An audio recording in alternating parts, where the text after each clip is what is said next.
안녕하세요, 여러분. 반갑습니다. 저는 30대 중반의 남자입니다. 글을 쓰는 일을 업으로 삼고 있다만 이렇게 익명으로 제 솔직한 이야기를 담아내는 건 또 처음이네요.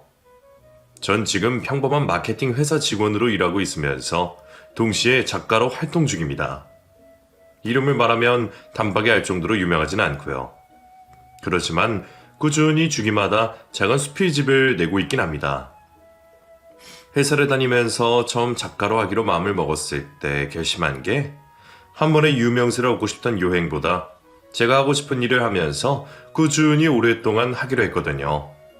그 바람이 이루어진 건지 뭔지 단박에 유명세는 얻지 못하고 있네요. 몇 년간 꾸준히 하자는 것도 지금까지만 보면 이루어졌지만요. 저의 일상, 사념, 걱정거리 등을 담아낸 수필집은 아는 사람만 아는 아주 소소한 관심을 받고 있는데 그래도 그 안에서 조금씩 독자가 늘어나고 있어요. 제가 좋아서 하는 일이지만 타인이 좋아해주면 더 좋아지니까요. 그러다 보면 수필집 맨 앞에 적힌 메일을 통해 간간히 편지가 날아오기도 합니다. 제 수필이 갖가지 내용을 담은 만큼 메일의 내용도 제각각이에요. 감명받았다는 목적 없는 소감문도 있는 반면에 자신의 생각은 다르다는 반문도 있고요. 때로는 작가로 사는 게 얼마나 힘드냐는 지망생, 입시생들의 질문, 이렇게 책을 내면 밥 벌어 먹을 수 있냐는 직설적이고 다소 난감한 문의도 많습니다.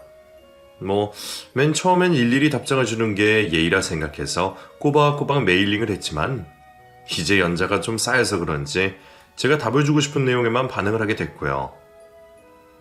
그렇게 똑같은 일상을 보내고 있던 터에 평소 봤던 내용과는 사뭇 다른 느낌의 편지를 하나 받았습니다. 제 글의 팬이라는 건 특별하지 않았어요. 다만 자신이 얼마나 어려운 상황에서 이 글을 통해 치유를 받았는지 상세히 적혀 있었는데 그게 제 마음에 깊이 와닿았어요. 내용은 대충 이러했습니다. 본인은 항상 떠도는 삶이었고 어딘가에 정착하는 것을 두려워했다. 쉽게 실증내고 얽매이기 싫어하고 그럼에도 상처받지 않으려는 자신을 인정하는 게 너무나 어려웠다. 어릴 적 불안정했던 부모님의 영향이라고 생각해서 나약한 본인을 더욱 미워했지만 이제는 이런 모습이 그냥 자신인 것을 받아들여야 한다. 전부 작가님 덕분이다. 마치 제 글이 한 사람의 인생을 바꾼 것 같아서 감동을 받게 되더라고요. 그래서 저도 답장을 보내며 덕분에 글을 쓰는 삶을 한 번 더 자랑스러워할 수 있게 됐다고 감사하다고 전했습니다. 그렇게 우리는 여러 메일을 주고받으며 SNS 친구까지 되었죠. 그분은 저보다 4살 어린 여성이었습니다. SNS에는 그분 자체에 대한 내용은 별로 없었어요. 단지 맛집, 좋은 카페, 강아지, 종종 영화나 책 이런 관심사에 대한 것들로 가득 차 있었거든요. 그때만 해도 저는 그저 독자, 지인으로만 거리를 유지할 생각이었습니다. 그런데 SNS 친구까지 되자 그분이 저한테 개인적인 쪽지를 보내면서부터 점점 더 가까워지려 하는 것 같았습니다. 후엔 개인 번호를 묻더라고요. 사실 이젠 그게 작가와 독자의 관계를 넘어서 이성적인 호감에 대한 표현이라는 걸 저도 알게 됐습니다. 그렇지만 솔직히 저도 싫지는 않았어요. 이야기가 잘 통했거든요. 작가는 외로운 직업이란 말처럼 글을 쓰다 보니 친구들과의 만남도 점점 줄어가고 이 일을 모르는 사람들과는 점점 할 얘기가 없어지다 보니 후에는 마치 저 혼자 남은 것 같은 기분이 들더라고요. 원체 독립적이라 혼자 있는 것도 불편하진 않긴 했지만 그래도 내 이야기에 관심 갖고 들어줄 수 있는 내 상황에 대해 공감해주고 이해해줄 수 있는 사람이 있으면 좋겠다는 생각을 종종 했거든요. 연인이 생기더라도 그런 정서적 교감이 되는 사람은 많지 않았고요. 하긴 우리는 모두 다른 사람이니 완전한 교감을 바라는 것 자체가 우스운 일일 수도 있죠. 그런데 그분과는 뭔가 통한다는 느낌을 받았어요. 제 바람처럼 제 상황을 이해해주고 공감해주는 듯한 느낌이었고 그러다 보니 저도 편하게 저의 개인적인 이야기를 하게 되더라고요. 우리는 내면적으로 통하는 게 많을 것 같다는 확신이 들었습니다. 고독과 외로움을 잘 느끼는 성향, 그러므로 더욱더 혼자 있는 시간을 즐기려는 태도, 그런 것들이요. 우리는 어느새 SNS를 벗어나 문자를 하는 사이가 되었고, 그분은 적극적으로 나서며 저에게 만남을 제안했습니다. 처음 제안받았을 땐 사실 좀 망설여지긴 했어요. 이렇게 얼굴을 가리고 만나지 않을 거란 암묵적인 조건을 건 채 대화 나눴을 땐 좋았는데, 아무래도 직접 마주하면 할 수 있는 이야기거리가 없지 않을까란 걱정 때문에요. 그렇지만 다른 한편으로는 인간적인 호기심 때문에 궁금하기도 했고요. 그래서 그냥 일찍 딱 한 번만 만나보자고, 이후에 다른 사람들이 만나자 해도 절대 만나지 않을 거란 바보 같은 합리화를 한 채 자리로 나갔습니다. 그리고 그 단 한 번의 다짐으로 인해 정말 제 일생이 바뀌어버렸죠. 직접 만나본 그분은 제 예상과는 조금 다른 사람이었습니다. 대화를 하며 떠올린 이미지는 사실 도회적이고 날카로운, 그렇지만 그런 바쁘고 정신없는 사회에 찌들어 있는 직장인 같은 느낌이었거든요. 그런데 실제로 만난 그분은 오히려 순박하고 화 한 번 안 날 것 같은 순한 인상이었습니다. 저도 사람인지라 이성적 기준으로 외향을 살폈는데 제가 추구하는 인상과는 확실히 많이 다른 편이었죠. 하지만 이렇게 만나보니 지레 겁먹었던 것과 달리 이야기가 또 잘 통하는 겁니다. 카페에 머무는 그 긴 4시간 동안 웃음이 끊이지 않았어요. 제가 일을 얘기하면 일을 얘기할 줄 아는 사람이었죠. 함께 있는 게 즐겁고 행복하다는 생각이 드니 그때부터 이성적인 호감도가 엄청 올라가는 겁니다. 그래서 헤어질 땐 결국 제가 먼저 나서서 다음 약속을 제안하게 되었죠. 이렇게 매력있고 밝은 사람이 내 옆에 있다면 무의미한 하루를 보내진 않겠구나 싶은 어떤 확신이 들었습니다. 그 사람도 저와 같은 생각이었던 것 같고요. 우리는 그렇게 급속도로 만남을 가지면서 마음을 확인했고 연인 사이로 발전하게 되었습니다. 여자친구와의 첫 만남은 제가 한 번도 생각해보지 못했던 특별한 경험이었어요. 독자와 사랑에 빠지게 될 줄은 전혀 생각지 못했었거든요. 그렇지만 이것도 운명이고 가장 이상적인 만남이 아닐까 싶었어요. 저는 동태눈을 하고 주말만 기다리는 회사 직원으로 있을 때보다 목적 없이 친구들을 만나 술만 퍼먹는 그런 일상의 저보다 글을 쓰는 제 모습이 가장 좋았거든요. 제가 어떤 사람인지 스스로 생각해보고 그걸 밖으로 표출하는 게 정말 생산적인 경험이라 생각했고 그런 제 모습이 좋았어요. 그리고 그런 저를 좋아해주는 또 다른 사람을 만나게 된 거죠. 아마 그래서 더 이야기가 잘 통했던 것 같고요. 우리는 같은 취향을 가졌고 같은 이상을 꿈꾸고 있다고 생각했습니다. 그간 연애를 틈틈이 해왔지만 이번만은 다르다고 확신했죠. 여자친구에게는 뭐든 해줄 수 있을 것 같았거든요. 바라는 게 있으면 다 얘기하라는 저의 말에 여자친구는 제 편지를 받고 싶다 했었습니다. 그래서 매주 편지를 쓰기도 했었죠. 적으면 일주일에 한 번, 많으면 2번씩 써주면서 제 온 마음을 표현하려 했어요. 아마 제 본업 수필보다 더 열심히, 더 정성스레 썼던 것 같기도 하네요. 편지를 받을 때마다 여자친구는 이런 편지를 받는 사람은 세상에 자기 하나뿐일 거라며 너무나 행복해했고요. 별거 아닌 그저 손편지일 뿐인데 어린아이처럼 좋아해주는 걸 보니 제가 더 행복했던 기억이 나네요. 그 즈음엔 정말이지 이런 하루라면 평생 즐겁게 살 수 있을 거라고 생각했습니다. 그 당시에는 그랬네요. 여자친구의 모든 점이 다 좋았지만 한 가지 마음에 걸리는 게 있긴 했습니다. 여자친구는 마땅히 하고 싶은 일이 없는 사람이었거든요. 아르바이트를 하다가 잘 맞는 것 같으면 직원으로 일했고 그마저도 아니다라는 생각이 들면 금방 그만두었죠. 저와 만나게 된 시점도 공무원 준비를 하다가 그만둔 직후였어요. 자신은 왜 이리 실증을 금방 느낄까? 왜 이렇게 끈기가 없을까 하고 자책하던 때에 제 책을 읽게 된 거죠. 당시 여자친구는 20대 후반이었으니 그럴 수 있다고 이해하려 했습니다. 저도 20대 후반에는 제 진로에 대한 고민이 정말 많았던 때였거든요. 하지만 번듯한 직업이 없고 꿈이 없는 건 이해할 수 있지만 꿈을 찾으려는 노력을 하지 않는 건 이해하기 어렵더라고요. 없으면 말고의 문제가 아닌 것 같거든요. 전 자신이 앞으로 무엇을 하고 싶은지, 뭘 할 것인지 알아보려는 최소한의 노력 정도는 해야 하지 않나라고 생각했는데 여자친구는 그런 면에서 저와 다른 성향을 가진 것 같았습니다. 나도 모르겠어. 뭔가를 해야 한다는 생각은 드는데 그게 실천으로 옮겨지지가 않아. 눈 뜨면 운동도 가야 하고 책도 읽고 싶고 저녁에 친구도 만나고 싶고 카페도 가고 싶고 그래.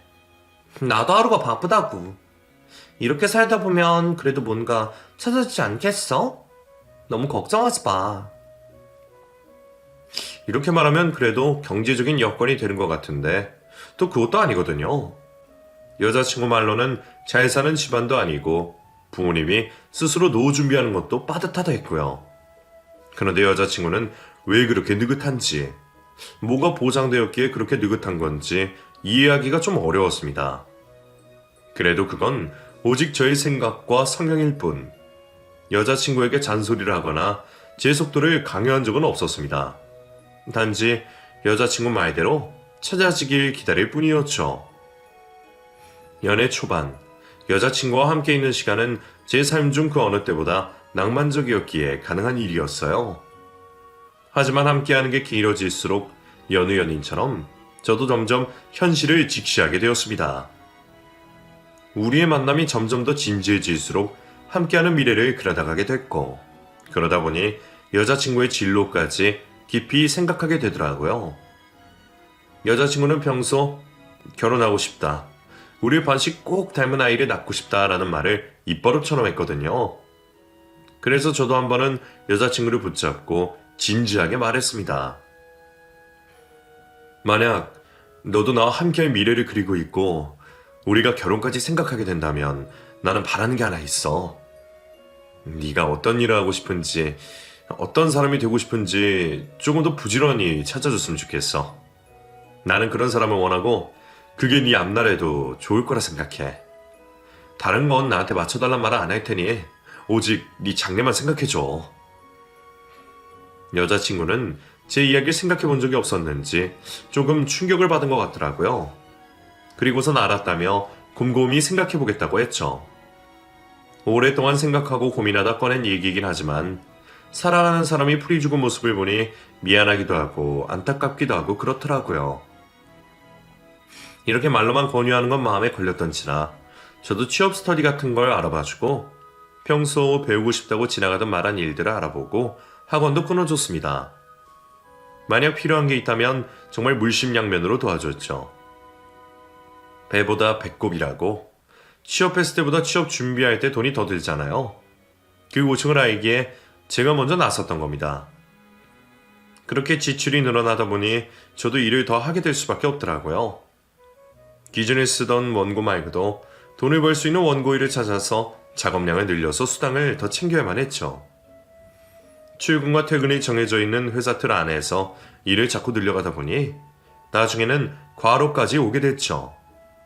점심시간에도 원래 밥을 먹고 글을 썼는데 어느 날 밥을 먹기 전부터 계속 어지러워서 책상에 잠깐 누워서 잠을 청했거든요. 그런데 그대로 의식을 잃고 쓰러진 겁니다. 한동안은 안정을 취하라는 말에 제 하루 루틴에 대한 심각성을 느낄 수 있었죠. 웃긴 건 쓰러진 후 회사는 쉬었으면서 여자친구에게 보내는 편지는 그대로 꼬박꼬박 보냈다는 겁니다. 저의 마음이 어느 정도였는지 아시겠죠? 후에 이 사실을 한 여자친구는 너무나 미안해했지만 그럼에도 괜찮았어요. 제가 좋아서 여자친구에게 보탬이 되고 싶어서 선택한 일이었으니까요. 여자친구는 이렇게 헌신하는 제 모습을 보면서 크게 감동했는지 자기도 이제는 일도 구하고 제 부탁처럼 정말 열심히 공부하겠다 하더라고요. 정말로 그 다음날부터 아르바이트로 일을 구하고서 학원도 다니고 스터디도 열심히 나갔고요. 그렇게 변화하는 모습을 보니 피로에 억눌려서 요양하던 전 그 와중에도 이제 결혼을 해도 되겠다는 생각이 들더라고요. 여자친구는 한동안 공부하고 알아보더니 출판사에서 일하고 싶다고 하더군요. 좋은 작가들을 발굴해서 책을 만들고 세상에 내놓은 일이 하고 싶어졌대요. 제 영향을 받았냐고 물었더니 그런 것도 있다고 하더라고요. 제 입장에서 많이 뿌듯했죠. 내가 사랑하는 사람의 미래에 내가 긍정적 영향을 주었다니. 그보다 뿌듯한 일이 또 있을까요? 그 뒤로 여자친구는 취업 준비에 들어섰고 작은 출판사에 취직했습니다. 합격 소식을 받았던 날 레스토랑에서 식사하며 여자친구가 제게 했던 말이 아직도 선명해요. 난 사실 많이 부족한 사람인데 오빠를 만나서 내가 많이 좋아졌어. 처음 오빠의 책을 읽었던 때도 그렇고 지금도 그렇고. 그래서 앞으로도 함께 하고 싶다는 생각이 든 것 같아. 오빠와 함께 있을 때의 내 모습이 좋으니까. 날 온전히 받아들이고 내가 누군지 찾게 해주니까. 제가 여자친구와 함께 있을 때 행복한 이유와 같다는 것이 정말 신기하고 좋았습니다. 우리는 같은 이유로 서로를 사랑하고 같은 이유로 함께하는 시간을 아끼는 거였으니까요. 그렇게 여자친구가 취직 후 저는 곧바로 프로포즈를 했습니다. 늘 결혼하고 싶다는 말을 했던 여자친구는 막상 프로포즈를 받으니 적잖이 놀란 것 같았어요. 잠시 망설이는 듯 했지만 이내에 받아주었죠. 그렇게 우리는 만난 지 1년 만에 결혼을 약속했고 부부가 되었습니다. 그때만 해도 전 우리는 다른 커플, 다른 부부들과는 다르다고 생각했어요. 서로를 존중할 줄 알고 그 누구보다 많이 이해하고 위해해 줄 수 있는 변하지 않는 사랑이라고 여겼습니다. 그게 흔히들 하는 착각인 줄도 모르고요. 연애와 결혼은 다르다고 함께 생활해보니 제가 여자친구에 대해 몰랐던 점이 많았던 걸 깨달았습니다. 제 생각보다 여자친구는 훨씬 더 자유롭고 구속받기 싫어하는 사람이었어요. 아니, 어쩌면 결혼 후부터 달라진 것 같기도 하네요. 부부라고 해서 꼭 함께 저녁을 먹어야 해? 주말에 나는 내일하고 자기는 자기 일하면 돼. 서로에게 너무 매달리지 말자, 어? 아무리 부부라도 자주 보면 쉽게 질릴 수도 있어. 여유를 두는 게 장수 커플의 비결인 건 몰라? 함께 더 있고 싶어서 결혼을 한 거였어요. 전. 그 부분은 아내도 같다고 생각했거든요. 그런데 결혼 후부터 아내는 개인 생활을 주장하면서 오히려 연애 때보다 더 독립적으로 구분하길 요구했습니다. 처음엔 아내의 말에도 일리가 있다고 생각했어요. 아내의 성향이 워낙 자유롭기도 하고 30년을 다르게 살아온 두 사람인데 하루아침에 갑자기 같은 생활을 하면 싸울 수도 있으니까요. 하지만 시간이 지날수록 아내는 저에게 집안일 전부 맡기고서 밖에 머무는 시간이 길어졌고 같은 집에 살면서도 얼굴을 보는 게 쉽지 않아졌습니다. 불과 신혼생활 6개월 만에요. 한 번은 함께 주말을 보내기로 한 날이어서 외식을 하던 주에 약속이 생겼다며 가봐야 한다는 겁니다. 아무 일정 없던 걸로 아는데 갑자기 무슨 약속이 생겼냐며 물으니 이전에 다니던 취업 스터디 사람들을 오랜만에 만나기로 했다는 겁니다.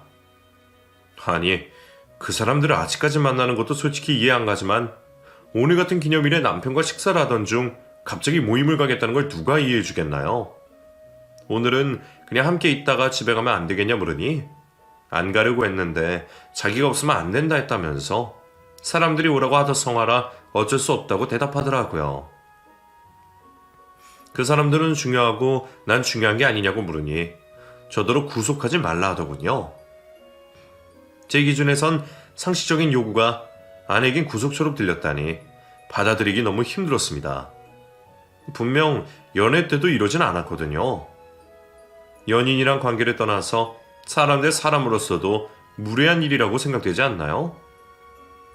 이런 일이 숱하게 반복되다 보니 제 생각과는 너무나 다른 결혼 생활에 많이 힘들었습니다. 아내가 왜 그렇게 달라진지 도저히 제 머리로는 이해하기 어려웠어요. 이대로 살 수는 없다는 생각에 늘 그랬던 것처럼 편지로 제 생각을 적어 전했습니다. 한 글자 한 글자 제 진심을 꾹꾹 담아 썼죠.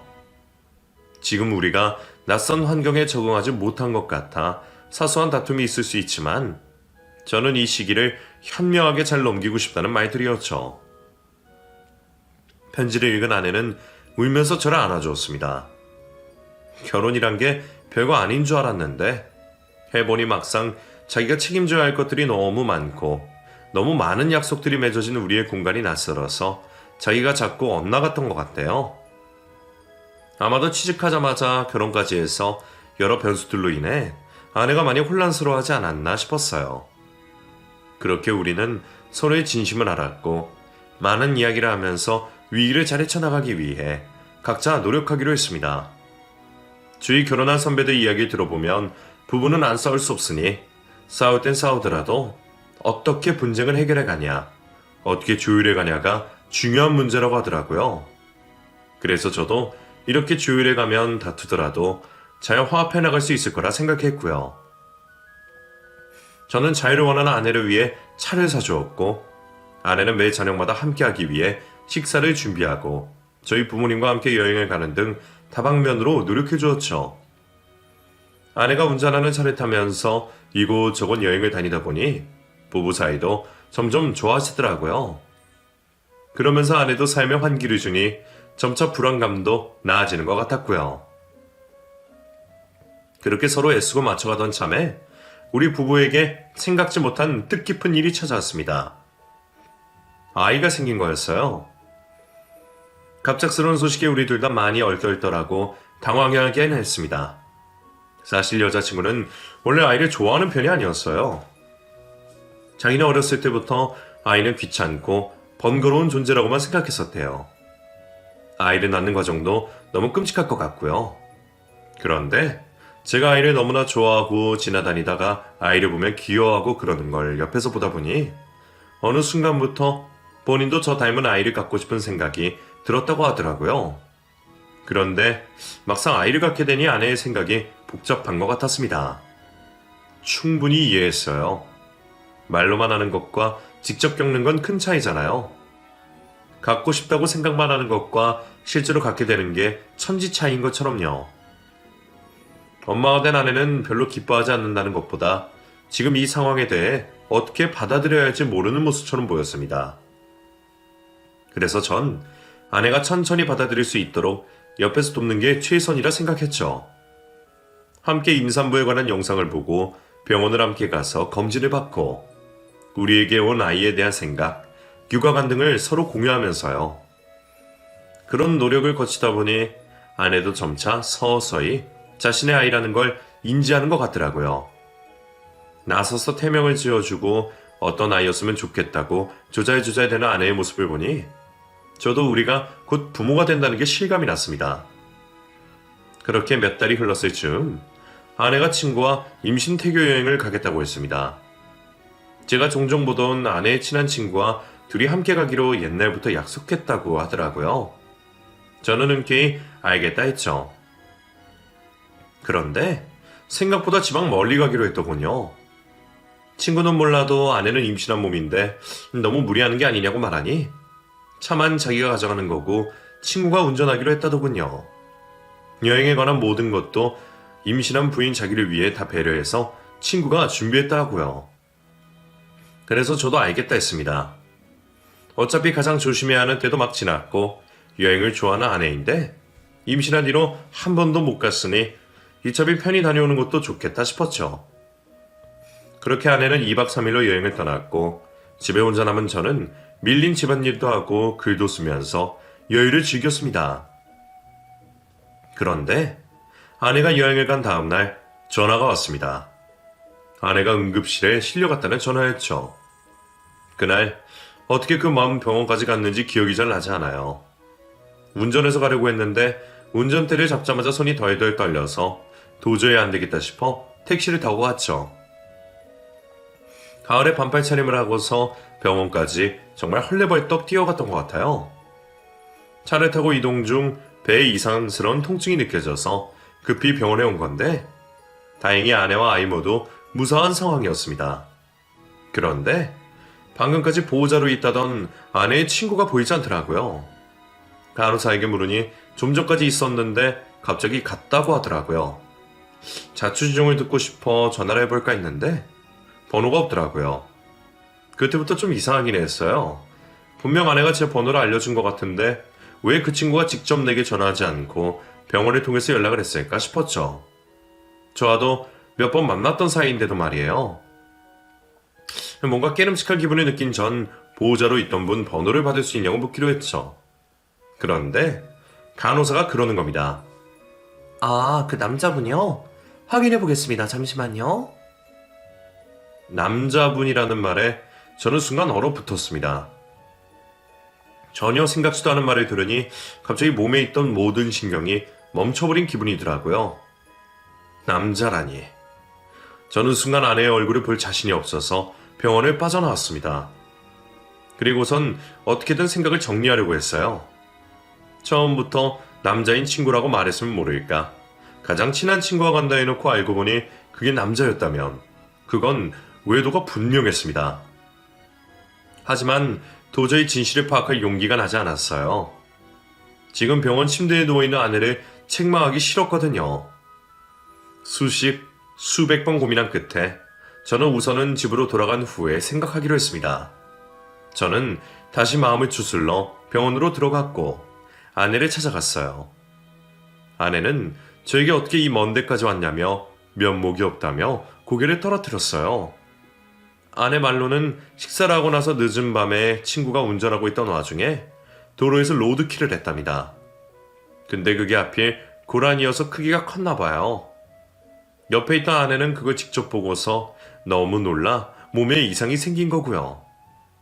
충격이 커서 자기도 아이가 어떻게 될까봐 너무 걱정했는데 별일 없어 다행이라며 울음을 터뜨리는데 저는 그저 말없이 아내를 안아줄 수밖에 없었습니다. 우는 아내가 안쓰러움과 동시에 가증스럽기도 했어요. 아직 바람인지 아닌지 확실치 않았지만 이미 제 마음속에는 의심이 피어오르기 시작했죠. 두 가지 생각이 한 번에 드니 제 자신도 혼란스러웠어요. 그러면서도 한편으론 제발 외도가 아니길 빌었습니다. 내가 아내를 미워하는 일이 없게, 아이의 탄생이 원망스럽지 않게 해달라고요. 아내가 몸을 추스린 후 우리는 아내 차를 타고 집으로 올라왔습니다. 집으로 올라오던 중에 저는 최대한 침착하게 아내의 친구는 언제 갔냐고, 왜 갔냐고 물었습니다. 그러자 아내는 아무렇지 않게 급한 일이 생겨 아내를 병원에 옮겨주고서 바로 집으로 올라갔다고 하더라고요. 그럼 저에게 왜 직접 전화하지 않았냐고, 병원에서 전화 왔다고 하니 그건 자기도 응급실 들어간 후라서 잘 모르겠다 하더라고요. 그래서 전 마지막이란 생각으로 감사 인사라도 할 겸 전화 통화 좀 시켜달라 했어요.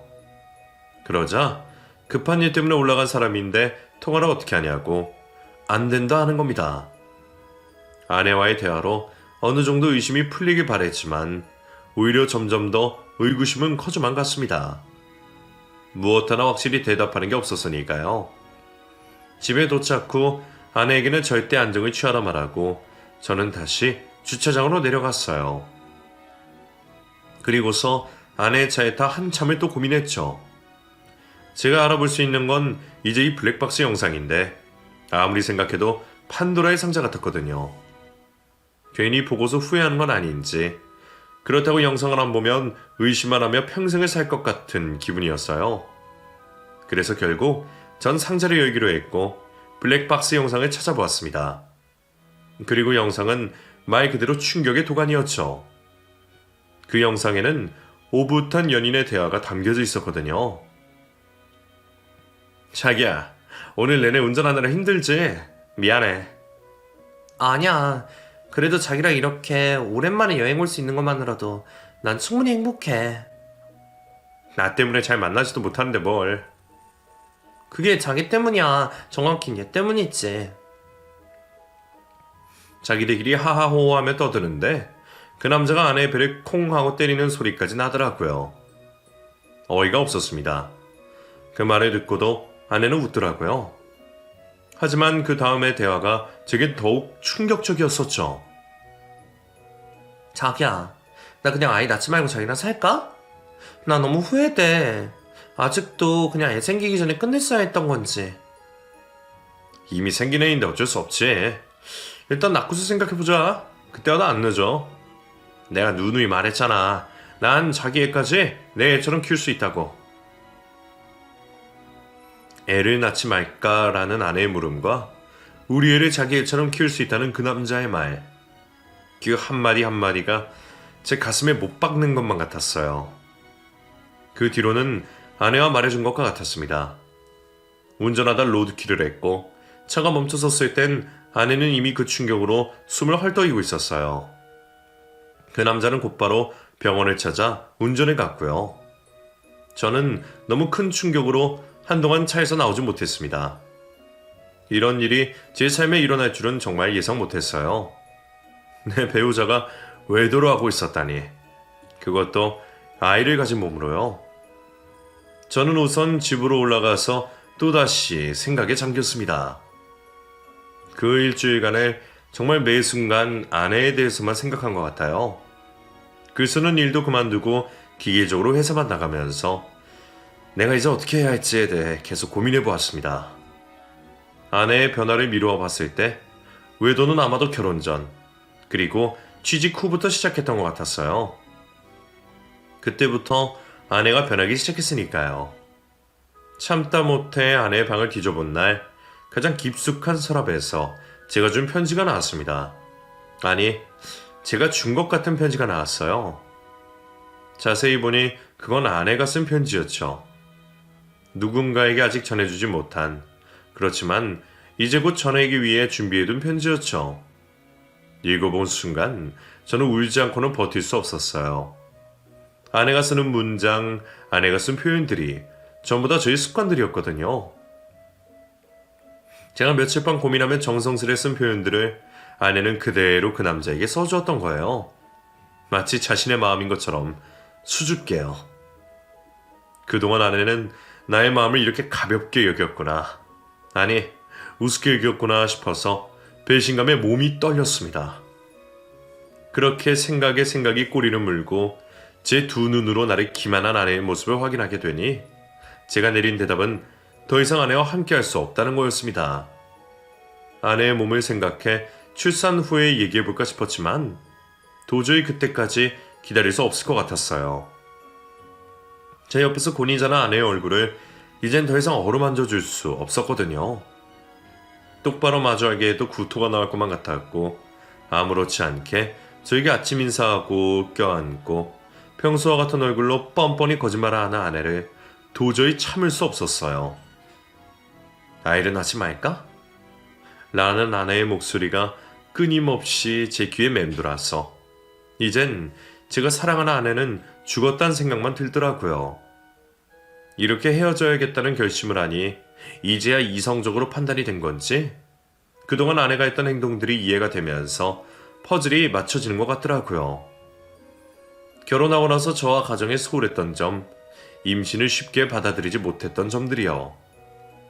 아내의 말이 맞았어요.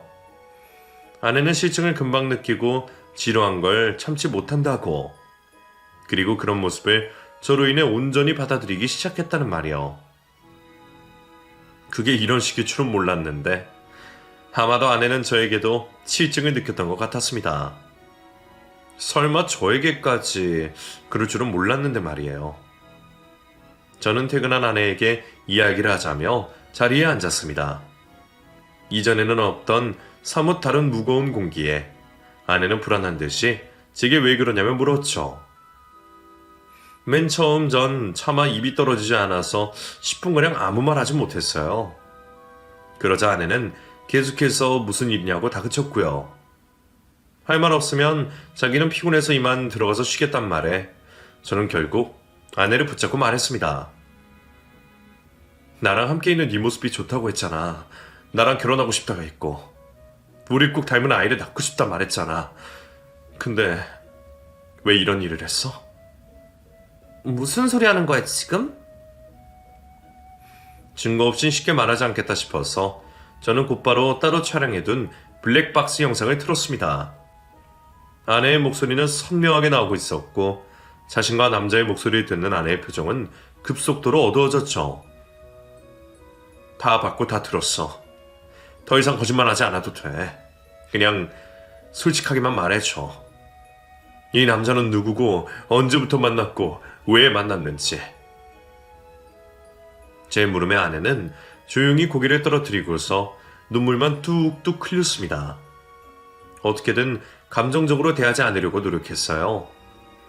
아이가 걱정되기도 했고 어떻게 된 일인지 상세히 알고 싶기도 했을 뿐더러 이제 와서 감정을 앞세워 따지기엔 제가 너무 오랫동안 고민했으니까요. 몇십 분이 흘렀을 즈음 아내가 작은 목소리로 말했습니다. 취업 스터디 거기서 만났어. 오빠는 날 이해 못했지만 거기 가니 억지로 떠밀려서 취직을 해야 한다는 내 상황을 이해해주는 사람이 많더라고. 그중 한 사람이야. 아직 번듯한 직장도 없고 그냥 놀기만 하는 사람이야. 별거 없어. 좋은 조건도 없고 잘난 것도 없다고. 근데 같이 있으면 즐거워. 얘기 나누다 보면 시간 가는 줄 모르겠고 그냥 뭐든 해주고 싶어. 오빠 말처럼 나를 위해 취직한 거 맞는데 그 이유 중엔 그 사람도 있었어. 마음이 그렇게 커서 오빠 만나면서도 놓지 못했어. 근데 내가 결혼하고 애까지 가졌는데도 이 사람은 내가 좋대. 근데 내가 이 사람을 어떻게 버려? 아내의 이야기를 듣는데 웃음이 났습니다. 허탈했어요. 내가 아내를 사랑했던 모습과 아내가 그 사람을 사랑하는 모습이 너무나 닮아 있어서요. 그래서 행복했어? 날 속이고 그 사람과 함께해서? 그랬으면 나한테 헤어지자 했어야지. 그게 인간다운 선택 아니야? 속인 건 미안해. 그렇지만 이게 나야. 오빠도 알고 있었잖아. 내가 누누이 말했잖아. 나 원래 정착하지 못한다고. 그래서 난 오빠가 어느 정도 날 이해할 줄 알았어. 그래서 내가 이런 선택을 했던 걸 알아도 이해할 줄 알았다고. 이해해줄 줄 알았다고? 아예 대놓고 떳떳이 밝히지 그랬어. 그럼? 모르면 모르는 대로도 좋다고 생각했으니까. 도저히 아내는 이야기가 통하지 않았어요. 제 머리로는 이해할 수 없는 대화의 연속이었습니다. 하지만 분명한 건 그만큼 아내는 제정신이 아니란 거였죠. 저는 곧바로 방에 들어가 아내의 짐을 싸기 시작했습니다. 아내가 쫓아와 왜 이러냐고 대화로 풀져가더군요. 대화? 그건 이성적인 이야기가 통할 때 가능한 거지. 내가 준 편지로 다른 사람한테 사랑을 속삭이고 우리 아이를 갖고도 다른 사람과 여행을 떠나는 걸 이해해달라고? 당신 미쳤어. 내가 사랑했던 건 미쳐버린 당신이 아니라고. 아이도 당신도 필요 없으니까 가. 당신 바람처럼 낳지 않고 그 사람이랑 살아도 돼. 내가 이제 전부 놓았으니까. 저는 그렇게 짐과 함께 아내를 밖으로 쫓아냈어요. 이제야 다행인 건 아내와의 결혼에 필요한 모든 건 다 제가 준비했으니까 깔끔하게 정리될 수 있었습니다. 그렇게 저희는 이혼을 했습니다. 소송까지 걸진 않았어요. 그냥 단지 빨리 끝내고 싶은 마음뿐이었거든요. 아내와 단 하루도 더 엮이고 싶지 않았고요. 우습게도 이혼한 후로 아내에게 꾸준히 편지가 왔습니다. 처음 두세 통을 읽어봤어요. 아내는 그 남자와 살림을 합쳤다가 유산을 했고 결국 그 스트레스로 헤어졌다고 들었습니다. 본인은 그 남자가 아이까지 받아준다는 말을 믿었는데 막상 헤어지고 보니 폭언을 일삼으면서 아이를 지우라고 종용했다 하더라고요. 아내는 그 스트레스로 유산한 것 같았고요. 그 이야기 듣고서 정말 몇 날 며칠 동안 울었습니다. 놓았다고 했지만 그래도 제 아이였으니까요. 그 남자를 찾아가 분이 풀리도록 폭행하고 싶다는 생각도 들었지만 결국 하지 않았습니다. 더 이상 제 삶이 망가지지 않길 바랐거든요. 편지 속 아내는 제 곁으로 돌아오고 싶어 하는 듯 했습니다. 제가 받아준다면 언제든 다시 예전처럼 돌아오고 싶다면서요. 그 뒤로 편지를 읽지 않았습니다. 그것도 같은 이유였어요. 제 삶이 더 이상은 망가지지 않게 바라는 마음뿐이었죠. 편지는 2달가량 매주 오다가 끊겨졌어요. 시증을 금방 느끼는 아내에겐 꽤나 긴 시간들이었을 겁니다. 그 후로 어떻게 살고 있는지 모르겠지만 그렇다고 궁금해하지는 않으려고요. 아내도 저를 궁금해하지 않았으면 좋겠네요.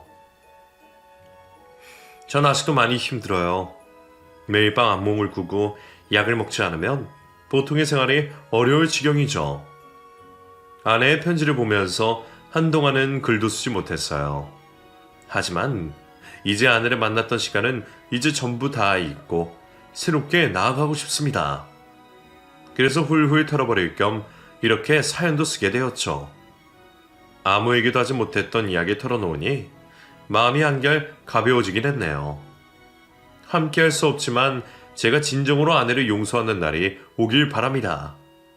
그때는 저도 분명 원래의 저로 누군가에게 이해받지 못해도 저로서 충분한 날들이 찾아와 있겠죠. 그럼 지금까지 제 이야기 읽어주셔서 감사합니다.